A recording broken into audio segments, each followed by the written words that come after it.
So I'm Greg Lukasik. I live in Billings, Montana. And I got connected with MS Run the US a little better than a year and a half ago. I was diagnosed with MS in February of 2024.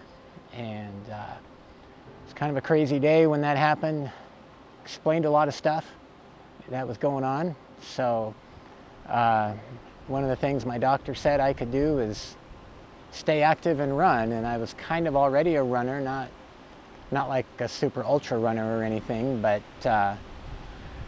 that's kind of what started happening.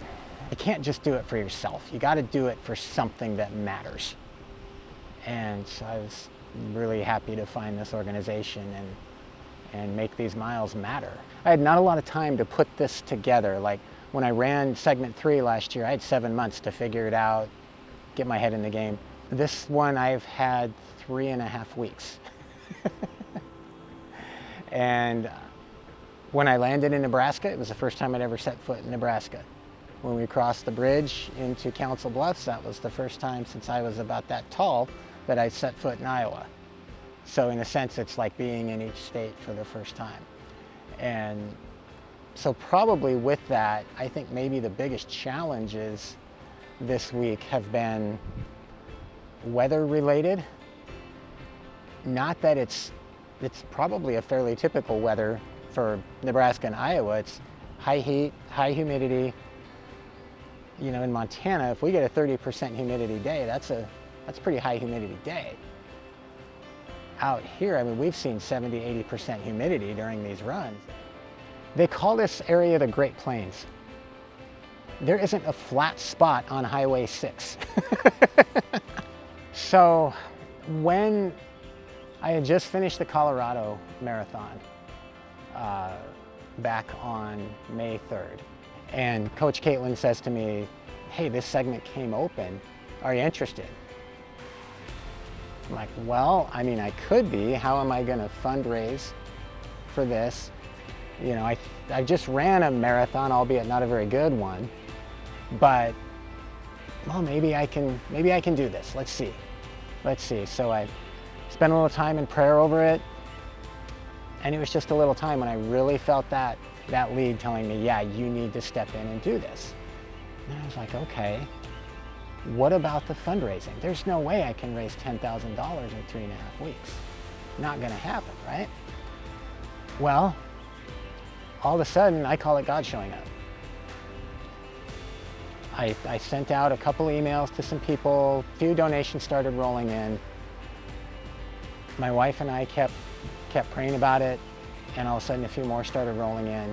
And then the company I work for, Great West Engineering, was very gracious in that they matched every dollar that Great West people gave. So I was like, oh wow, well, let's try that. And the Great West family just went crazy over it. Really proud of them. Proud to be a part of them, and just thankful for what they all did. So that happened, and then I had a contractor friend of mine. He donates $1,776 and puts an American flag emoji in the message that he sent to me. And immediately it occurred to me, it's like, I need to carry a flag through some of this. So we brought the flag out in Lincoln and ran it down the street a little bit, and lots of people are honking the horn, waving at me, giving me the thumbs up. Hey guys, we're on day 4. We're about 20 miles in. Shout out, thank everybody again from Great West Engineering. Everything you guys did for this, you guys, thanks for making this happen. Also want to shout out to Time Out Sports for this pair of shoes. Brooks Cascadia. They're perfect for all this little gravel on the side of the road here. Perfect shoe for it. So go get them, they're perfect. Thanks, guys.